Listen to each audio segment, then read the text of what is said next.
राम राम। चाचा बगैर फिर एक बार आपके साथ हैं और अपने वादे के साथ आपके साथ हैं। आज जो है बकैती में एक बहुत ही गंभीर मुद्दा है। ठीक है, अब मैं गंभीर क्यों कह रहा हूँ? सबसे पहले आप कुछ वीडियो देखिए और तय कीजिए कि ये भीड़ है, ये ऐसी हरकत क्यों कर रही है, क्या छिपाना चाह रही है, या कहे कि यहाँ ऐसा क्या होने जा रहा है जिसके सबूत ना मिले, इसलिए भीड़ ऐसा काम कर रही है, सीसीटीवी तोड़ रही है। वीडियो देखिए।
देख लिया, ये वीडियो 24 नवंबर का है, जिस दिन संभल में सर्वे के लिए दोबारा टीम पहुंची थी शाही जामा मस्जिद। उस समय मस्जिद के बाहर हजारों की संख्या में भीड़ इकट्ठा हो गई और उनमें से कई लोग जो है मुंह पर कपड़ा बांधे हुए। कुछ ही देर बाद जब सर्वे की टीम अंदर थी, उसी दौरान बाहर जो है हंगामे, नारेबाजी ये सब शुरू हो गई।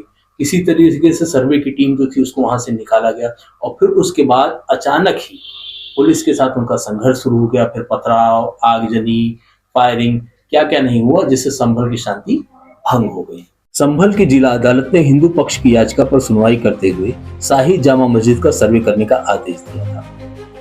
हिंदू पक्ष का दावा है कि यह मस्जिद हरिहर मंदिर की जगह पर बनाई गई है और उनके पास अंग्रेजों के समय का नक्शा है। मुस्लिम पक्ष का आरोप था कि उन्हें नहीं सुना गया। 19 नवंबर के बाद दोबारा 24 नवंबर को सर्वे करने पहुंची टीम के पहुंचते ही सुबह सुबह भीड़ ने मस्जिद को घेर लिया। पुलिस वालों का समझाना बेकार गया। हमारा भीड़ हटाने का मकसद ये है, भीड़ में कोई इस तरह का आदमी जो थोड़ा सा माहौल खराब कर दे, तो हम इसलिए चाह रहे थे तुम्हारी कमेटी है वो है ना भाई, ऊपर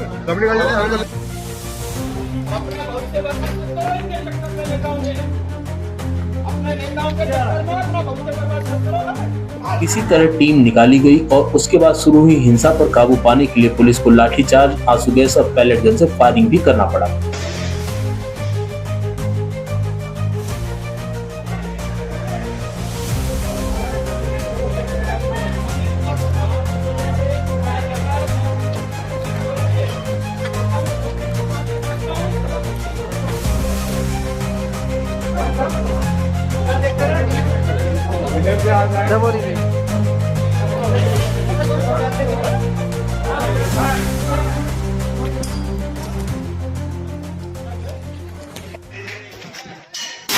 अपील करना चाहूंगा कि लोग रूल ऑफ लॉ और कानून के शासन में विश्वास रखें।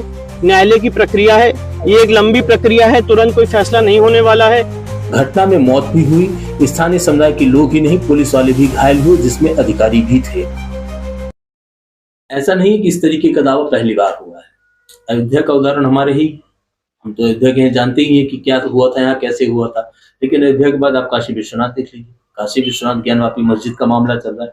मथुरा चले जाइए, मथुरा में मथुरा और ईदगाह मस्जिद का मामला चल रहा है। बदायूं चले जाइए, वहाँ नीलकंठ महादेव मंदिर और मस्जिद का विवाद चल रहा है। ऐसे ही आप धार चले जाइए, कमाल मौला मस्जिद का विवाद चल रहा है। और अभी लेटेस्ट अगर आप देखें, ताजा उदाहरण जो है वो आपका है अजमेर शरीफ का, वहां पर भी इसी तरीके की बात की जा रही है। अधिकतर दावों में ये कहा जा रहा है कि इन जगहों पर पहले मंदिर था और जब मुगलों का शासन आया तो मुगलों के शासन के दौरान उन्हें तोड़कर वहां पर मस्जिद या अन्य स्थल बनाए गए। ऐसा ही एक दावा जो था वो संभल की जिला अदालत में पहुंचा था, जिस पर कोर्ट ने शाही जामा मस्जिद के सर्वे का आदेश दिया था। हिंसा के बाद पुलिस बलों की सख्ती से स्थिति तो कुछ घंटों में काबू में आ गई। शाही मस्जिद और उसके आसपास से सफाई में प्रशासन ने लगभग 4 ट्रॉली ईंट पत्थर इकट्ठा किए। सवाल ये है कि इतने पत्थर अचानक घटनास्थल के पास कैसे पहुंचे? कोर्ट के आदेश पर सर्वे को लेकर हिंसा क्यों हुई? क्या विशेष समुदाय या संगठन भारत के संविधान और कोर्ट पर भरोसा नहीं करते या सहूलियत का भरोसा होता है?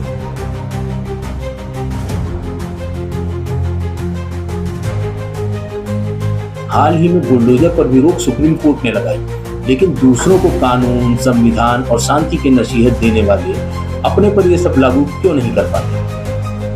नए लड़कों को उकसा के ये काम करवाया गया है, क्योंकि इस बात की जरूरत थी नहीं कहीं से भी।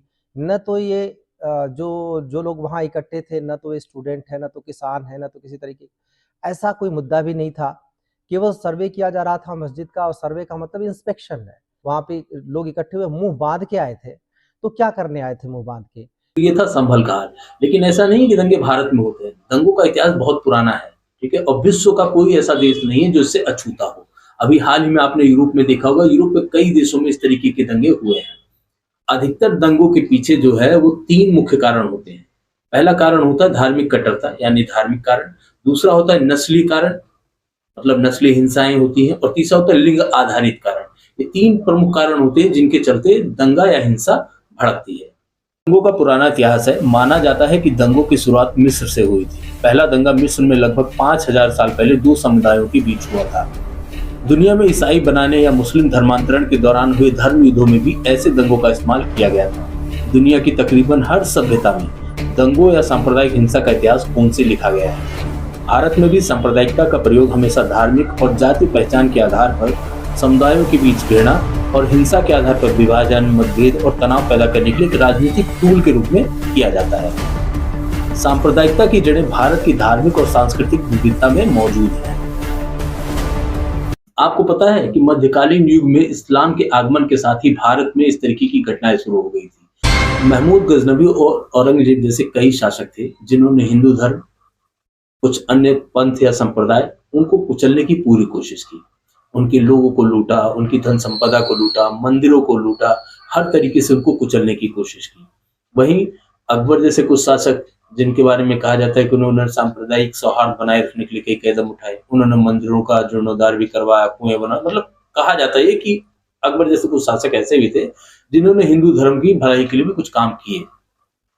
लेकिन आपको पता है कि जब भारत में हिंदू मुस्लिम रहते थे और अंग्रेजों ने आकर यहाँ पर राज किया और हम कई सालों की गुलामी के बाद आजादी पाने जा रहे थे 1947 में, तो उससे पहले भी भारत की आजादी की नींव एक बहुत बड़े दंगे के ऊपर रखी गई थी। आजादी से ठीक 1 साल पहले 16 अगस्त 1946 को कलकत्ता में दंगे भड़के थे, जिसे ग्रेट कलकत्ता किलिंग के रूप में जाना जाता है। इस नरसंहार में 10,000 से ज्यादा लोग मारे गए। इसके पीछे था मोहम्मद अली जिन्ना का डायरेक्ट एक्शन प्ले। पाकिस्तान से कम कुछ भी मंजूर नहीं, जिसके लिए देश भर में कई जगह विशेष समुदाय ने दंगे शुरू किए और ग्रेट कलकत्ता किलिंग सबसे बड़ा दंगा था। अच्छा, दंगों का इतिहास या हिंसा का इतिहास जितना भयानक होता है ना, उतना इसके पीछे का कारण होता है। कहा जाता है कि जो भीड़ होती है उसकी आंखें नहीं होती। यही मनोविज्ञान इसके पीछे काम करता है। यानी भीड़ कुछ भी सोच समझ कर नहीं चलती। भीड़ के मनोविज्ञान का सिद्धांत गुस्ताव ले बॉन, गैब्रियल टार्डे और सिगमंड फ्रायड ने दिया था।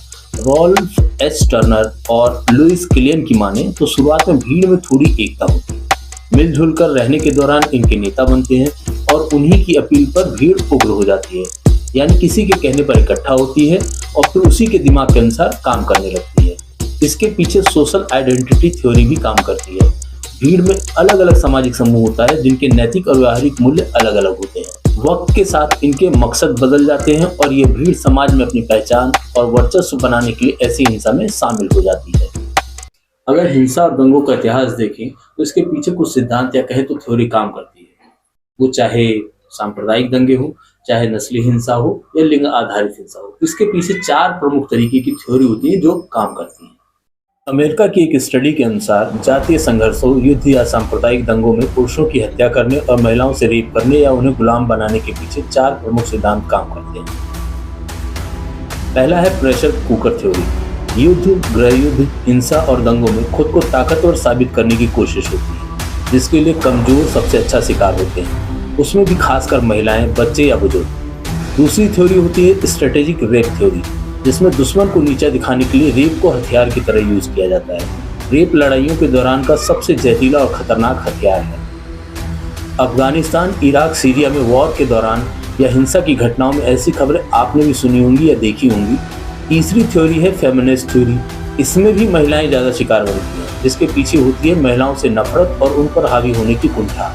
ऐसी ही एक और थ्योरी है जो चौथी है, जिसे कल्चरल पैथोलॉजी थ्योरी कहा जाता है। यहाँ जातीय श्रेष्ठता की भावना हावी होती है, यानी अपना कल्चर अच्छा बताने और दूसरे के कल्चर को नीचा दिखाने की। इसका उदाहरण भारत में भी आपको भाषा, जाति और धर्म के आधार पर हुई हिंसा की घटनाओं में देखने को मिल जाएगा। अच्छा, हिंसा की आग कब पूरे शहर को अपनी चपेट में ले लेती है पता नहीं चलता। मणिपुर लंबे समय से हिंसा की आग में झुलस रहा है, और हिंसा या दंगे को कहें तो करवाना इतना आसान नहीं होता है। इसके पीछे प्रॉपर प्लानिंग या साजिश होती है। अब मैंने जो आपको ये कहा था कि संभल के दंगों के पीछे किसका हाथ था, मैं आपको बताऊंगा। अब मैं वही बताने जा रहा हूं। संभल के दंगों के पीछे भी हमारे पड़ोसियों का हाथ था। आप कहेंगे चाचा पड़ोसियों का हाथ कैसे हो सकता है? तो भैया, पड़ोसियों का हाथ यूं हो सकता है कि हम भारत में बैठे हुए लोगों को काम करने की इतनी जरूरत नहीं है, क्योंकि हमारे पड़ोसी बांग्लादेश और पाकिस्तान जैसे हैं जो साल भर केवल इसीलिए बैठे रहते हैं कि भारत में किस तरीके से शांति भंग की जा सके, भारत की शांति में किस तरीके से सेंध लगाई जा सके, कैसे वहां दंगा भड़काया जा सके, कैसे वहां आतंकवादी भेजकर बम विस्फोट करवाए जा सके। तो भारत के पड़ोसी ही ऐसे हैं जो साल भर यही काम करते हैं। ठीक है, तो जिसके पड़ोसी ऐसे होंगे वहां दंगा या हिंसा या आतंकवादी घटनाओं को अंजाम देना बहुत आसान होता है। अब आप ये कहेंगे कि संभल में ये रूल कहाँ से आया चाचा भाई पाकिस्तान का? हमको तो नहीं पता है कि यहाँ पाकिस्तान का किसी कोई आदमी आया हो संभल में जिसने किया हो। तो छोटा सा उदाहरण देता हूँ। अभी जो जांच चल रही थी, उस जांच के दौरान वहां पर पाकिस्तानी मेड हथियार के कारतूस मिले हैं। बॉर्डर पार करके उछल के नहीं आए होंगे, कोई ना कोई लेके आया होगा या किसी न किसी के संपर्क से पहुंचे होंगे। पहला उदाहरण। इससे पहले भी आपने सीए के समय देखा होगा। सीए का जब प्रोटेस्ट चल रहा था देश भर में, कई जगह जामिया से लेके और लखनऊ और कहां कहां सीए का प्रोटेस्ट हुआ। जब उस समय प्रोटेस्ट हो रहा था तो सोशल मीडिया पर एकदम आग लगी हुई थी। ऐसा लग रहा था जब भारत के अंदर मुसलमानों के साथ कितना गलत हो रहा है। मतलब आप तुलना नहीं कर सकते हैं कि किसी और देश में ऐसा कभी हुआ होगा, जबकि और देशों में भी ऐसी घटनाएं आपने बहुत सुनी होंगी जहाँ प्रोटेस्ट होती होंगी और 10 चीजें होती होंगी। लेकिन एक धर्म विशेष के लिए नफरत का माहौल बनाना और एक के लिए सहानुभूति का माहौल बनाना, ये कौन कर रहा था? ये पाकिस्तान में बैठे हुए लोग कर रहे थे, सोशल मीडिया पे एक्टिव होकर कर रहे थे। और उसके बाद जो दिल्ली में दंगे भड़के थे, उन दंगों के पीछे क्या आपको लगता है कि वो दिल्ली के लोग उसके लिए जिम्मेदार हैं? उसके पीछे भी कहीं ना कहीं पाकिस्तान का ही हाथ था। अब जरा ये भी जान लीजिए कि दंगों के पीछे प्लानिंग कैसे होती है, क्या होता है, जरा देखिए। अब आप सबसे बड़े खुलासे के लिए तैयार हो जाइए। जानकार कहते हैं कि दंगा करवाने के लिए 3 चीजें बहुत जरूरी होती हैं। सबसे पहले नफरत पैदा करना, ठीक उसी तरीके से जैसे फैक्ट्री में कोई चीज तैयार होती है, और इसमें हमारा पड़ोसी देश माहिर है। हाल ही में संभल में हुई हिंसा के पीछे कैसे पाकिस्तान का हाथ है, इसके कुछ सबूत मैं आपके सामने रखने जा रहा हूं, और कैसे भारत के अलग अलग हिस्सों में रह रहे पाकिस्तानी स्लीपर सेल समय समय पर दंगों और हिंसा की साजिश को अंजाम देते हैं, उसके भी कुछ सबूत आपके सामने रखने जा रहा हूं। संभल में हुई हिंसा के बाद जब वहां फॉरेंसिक की टीम जांच के लिए पहुंची तो कई विदेशी मेड हथियारों के कारतूस मिले, जिसमें पाकिस्तान के कारतूस भी थे। सबके बीच में एक चौंकाने वाले कुछ तथ्य सामने आए हैं। जो पीओएफ पाकिस्तान ऑर्डिनेंस फैक्ट्री के जो असले हैं वो बिल्कुल दर्शाता है कि ये बहुत ही सीरियस मैटर है, और इसको उतनी ही सीरियसनेस के साथ में इन्वेस्टिगेशन है वो पुलिस द्वारा किया जा रहा है। दाऊद का खास गुर्गा सारिक साठा जो इस समय दुबई में रहता है, वो संभल की दीपा सराय का रहने वाला है और फर्जी पासपोर्ट बनवाकर इस समय दुबई में रह रहा है। खुफिया एजेंसियों के मुताबिक वो दाऊद इब्राहिम और पाकिस्तानी खुफिया एजेंसी आईएसआई के संपर्क में है। आईएसआई के इशारे पर वो जाली नोट भी सप्लाई करवाता है। साथ ही दिल्ली, एनसीआर, उत्तराखंड में भी उस पर कई मामले दर्ज हैं। अब बात करते हैं दंगा करवाने के लिए दूसरी सबसे जरूरी चीज का, और वो है हथियार। हथियार बांटना। अगर बड़ा दंगा करवाना है तो छुरी, सिलेंडर, तलवार, अवैध असलहे भी बांटे जाते हैं, और अगर खाली तनाव ही फैलाना है तो ईंट पत्थर से भी काम चल जाता है। और इसके पीछे भी पाकिस्तान का हाथ हमेशा देखा गया है। भारत के अंदर होने वाली आतंकवादी घटनाओं में उसका सीधा सीधा रोल सामने देखने को मिलता है। और अब संभल में जो पाकिस्तानी मिड पिस्टल के कारतूस मिले हैं, उसमें भी ये हाथ साफ साफ नजर आ रहा है। तीसरा है पुलिस की निष्क्रियता। हिंसा में कहीं ना कहीं पुलिस भी जिम्मेदार होती है। पुलिस प्रशासन की विफलता, निष्क्रियता और सहयोग के बिना कुछ भी मुमकिन नहीं है। लेकिन पुलिस भी मजबूर है, राजनीति जो ना कराए। सियासी प्रेशर इतना होता है कि सत्ता पक्ष को भी जवाब देना पड़ता है और विपक्ष को भी। इतने दंगों के बाद भी किसी सरकार ने पुलिस को दंगों जैसी स्थिति से निपटने के लिए सशक्त नहीं किया। कोई पुलिस अफसर अपने दामन पर दंगे का दाग नहीं लगवाना चाहता है, लेकिन उनके पास भीड़ को काबू करने के लिए अत्याधुनिक हथियार भी नहीं है और अत्याधुनिक तरीके भी नहीं है। उस पर लोगों की घटती विश्वसनीयता के चलते उनका खुफिया तंत्र भी लगातार कमजोर होता जा रहा है। संभल और संभल से जुड़ी हुई हिंसा और हिंसा के पीछे के क्या सिद्धांत होते हैं, क्या कारण होते हैं, उन सब की बात मैंने आपको ये भी कहा था कि मैं उसका समाधान क्या होगा वो भी बताऊंगा। लेकिन सच बताऊं, इसका कोई समाधान नहीं। कोई सरकार, कोई पुलिस प्रशासन कितना भी दावा कर ले कि वो दंगों पर या हिंसा पर काबू पा सकता है, लगाम लगा सकता है, तो हो ही नहीं सकता। कोई सरकार कितना भी दावा कर ले, लेकिन दंगों पर या हिंसा पर रोक लगाना उसके बूते की बात नहीं है। और सौहार्द से जब तक आप एक दूसरे की कमियों को नजरअंदाज करेंगे, छोटी छोटी बातों में उलझेंगे नहीं, एक दूसरे के धर्म पर टिप्पणी नहीं करेंगे, तब तक दंगा या हिंसा नहीं भड़केगा। यानी दंगा और हिंसा भड़कने या रोकने या उसको काबू में रखने की जो जिम्मेदारी है वो समाज के उन्हीं वर्गों पर है जो इसको करते हैं। अब कहोगे चाचा फिर वकैती कर रहे हो, चाचा ऐसा कैसे हो सकता है, पुलिस प्रशासन जो चाहे वो करवा दे। तो भैया ऐसा है, मैं अपनी बात नहीं करता हूँ, ठीक है, मैं किसी और की बात नहीं करता हूँ। अपने ही शहर के एक मशहूर शायर थे जिनका नाम था रफीक शादानी, मतलब अपने फैजाबाद के, ठीक है। उन्होंने एक शेर सुनाया था एक बार, आप भी जाके सुनिएगा। और ऐसा नहीं कि वो शेर हवा में है, आदमी अपने लंबे अनुभव के बाद या जो समाज में चीजें चल रही थी उसी को देख सुनकर चीजें कहता है या सुनता है, और उसी आधार पर मैं कह रहा हूँ। तो चाचा ने ये कहा, रफीक साहब ने, कि तू चाहत हो भाईचारा उल्लू हो, तू चाहत हो भाईचारा उल्लू हो, और दिनमा देखत हो तारा उल्लू हो। तो चाचा ने एक जगह और ऐसे ही कहा था कि हिंदू मुस्लिम सिख ईसाई, हिंदू मुस्लिम सिख ईसाई आपस में सब भाई भाई, हिंदू मुस्लिम सिख ईसाई आपस में सब भाई भाई, तब भो दंगा नगरी नगरी धत तेरी की। तो चाचा ने भी ऐसा कहा। अब आप कहेंगे कि चाचा चलो ठीक है, आपने चाचा की बात बता दी, एक चाचा ने दूसरे चाचा की बात बता दी, लेकिन चाचा हो क्यों रहा है ऐसा? तो इसका जवाब भी चाचा ने ही दिया। चाचा ने ये भी कहा कि मंदिर मस्जिद बना न बिगड़े, मंदिर मस्जिद बना न बिगड़े, सोन चिरैया फंसी रहा है, और भाड़ मजाए देश के जनता, आपन कुर्सी बची रहा है। तो समझ गए, राजनीति जो ना कराए। जिस दिन राजनीति से परे हो जाएंगे उस दिन सब आपस में सुखी हो जाएंगे। अब राजनीति की बात की है तो ये भी जानना जरूरी है कि अलग अलग सरकारों में दंगों और हिंसा का क्या इतिहास रहा है। हम खाली यूपी की बात कर लेते हैं, जहां इस समय संभल की हिंसा हुई है। योगी सरकार के शासन में दावा है कि दंगा नहीं हुआ है, मतलब हिंदू मुस्लिम आमने सामने नहीं हुए हैं, और लगभग 97 से 99% की कमी हुई है। लेकिन बहराइच और संभल जैसी कई हिंसा इस शासन में भी देखने को मिली। अखिलेश यादव के 2012 से 2017 के शासन में लगभग 815 सांप्रदायिक दंगे हुए थे, जिसमें 192 लोगों की मौत हुई। उससे पहले की सरकार की अगर हम बात करें तो 2007 से 2011 के दौरान लगभग 616 दंगे हुए थे, जिसमें 121 लोग मारे गए।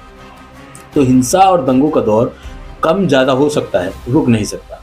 और इसका सबसे बड़ा कारण है धार्मिक कट्टरता और राजनीति, जिससे कोई भी धर्म अछूता नहीं है। भारत की धार्मिक, सांस्कृतिक और क्षेत्र विविधता के चलते ही इसे बांटना आसान है, जिसके चलते अंग्रेजों ने सालों तक राज किया और अखंड भारत को खंड खंड भी आसानी से कर गए। और अगर भारत के बारे में बात करें तो ये एक किताब है, ध्यान से देखिएगा। नोआखली के दंगों के दौरान जब हिंसा भड़की थी तो गांधी जी नोआखली गए थे, वहां कई गांवों का उन्होंने पैदल भ्रमण किया, लेकिन उस दौरान धर्म विशेष के लोगों ने उनके रास्ते में बहुत सी अड़चनें डाली। वो नहीं चाहते थे कि गांधी जी उन तक पहुंचे, लेकिन बापू तो बापू, वो रुके नहीं, गए, लेकिन फिर भी जो होना था वो हो चुका था। लेकिन भारत में जो मैंने आपको कहा था कि इसके तार आजादी के पहले से जुड़े हुए हैं, और हिंसा की जड़ कहाँ है ये इस किताब से साफ हो जाती है। मैं कुछ लाइनें आपको पढ़कर सुनाऊंगा, जिसके बाद आप भी कहेंगे कि जो अभी मैंने पहले आपको कुछ चीजें बताई थी वो सही है या गलत है, आप खुद समझ जाएंगे। इसमें लिखा है कि अधिकांश मुसलमान उन अछूतों की संतान थे जो अपनी विपदाओं से छुटकारा पाने के लिए हिंदू धर्म छोड़कर भाग गए थे। स्वर्ण हिंदू किसी मुसलमान के सामने भोजन छूते तक नहीं थे।